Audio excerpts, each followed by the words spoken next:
এক ফয়সাল কোথাকার, বাংলাদেশে তো ফয়সালের শেষ নেই, স্বাভাবিক কথা এরকমই হবে। ফয়সাল মাহমুদ কিছু দাঁড়িয়ে রাখছে এবার এখানে, পরিচয় দিচ্ছে তার বাবা বুয়েটের টিচার ছিল, অমুক খালা অমুক মামা 69 মুভমেন্টের নেতা ছিল। এগুলো হলো তার ফেসবুকের পরিচয়।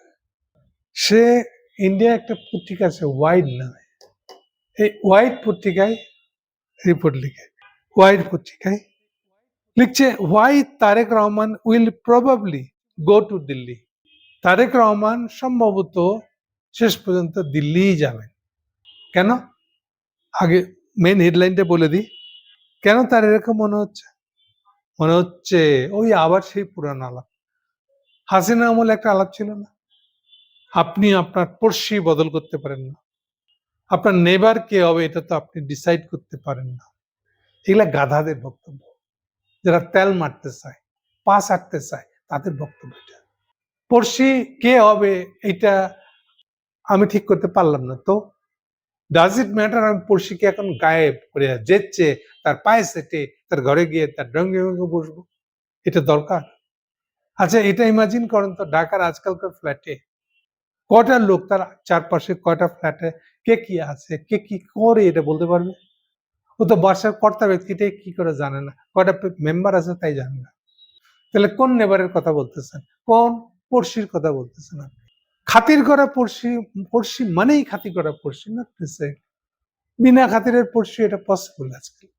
তাহলে প্রথম চোটে এটা আলাপ যে আমার পড়শি আমি নির্ধারণ, এর মানে হলো হাসিনার দালালি, যে আপনি ইন্ডিয়ান দালালি না করে পারবেন না, এটি হাসিনা বলতে চাচ্ছে। তো সেই ধরনের আর্গুমেন্ট তার। কেন না, যেহেতু বাংলাদেশের নদী দিয়ে আমরা কানেক্টেড, তাহলে আমরা অন্তত পদ্মা নদীর পানির জন্য তারেককে তো ইন্ডিয়া যাইতে হবে। এটা গাধা, বিশাল রকমের গাধা, এমনিতেই নিজেই লেগে রাখছে। তার পেশা ছিল নাকি আইটি, এখন সে সাংবাদিক হয়ে গেছে। আরো মারাত্মক কাণ্ড, ইনুস নাকি তার আমলে তাকে প্রেস সেক্রেটারি বানাইছিল ইন্ডিয়াতে, বাংলাদেশের প্রেস সেক্রেটারি। বুঝছেন? এই গাধা বলতেছে বাংলাদেশের পানির জন্য হলো ইন্ডিয়া যাওয়া দরকার। এই গাধা জানে না ইন্ডিয়ার ফরেন পলিসি হলো তার এক ফোঁটা পানিও কাউকে দিবে না। এটা হলো প্রথম কথা। সেকেন্ড কথা হলো গঙ্গার পানি ওই একবারই পাওয়া গেছিল 96 সালে। কেন? কারণ 96 সালে সরকার আসছিল টেম্পোরারিলি, দেবগৌড়ার গভর্নমেন্ট বলে, দেবগৌড়া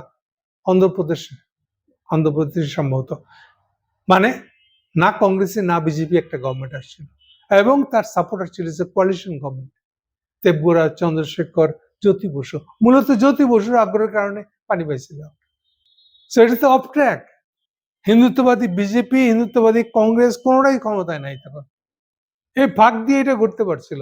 আচ্ছা ঘটে কি শেষ হয়েছে? না, ঘটার পরে এখন পর্যন্ত চুক্তিতে যে লেখা আছে সেই পানি দেয়, উত্তর যে না। আপনি ইন্ডিয়া চিনেন? ফয়সাল মাহমুদ ইন্ডিয়া চিনেন? দালালি করতে আসছে।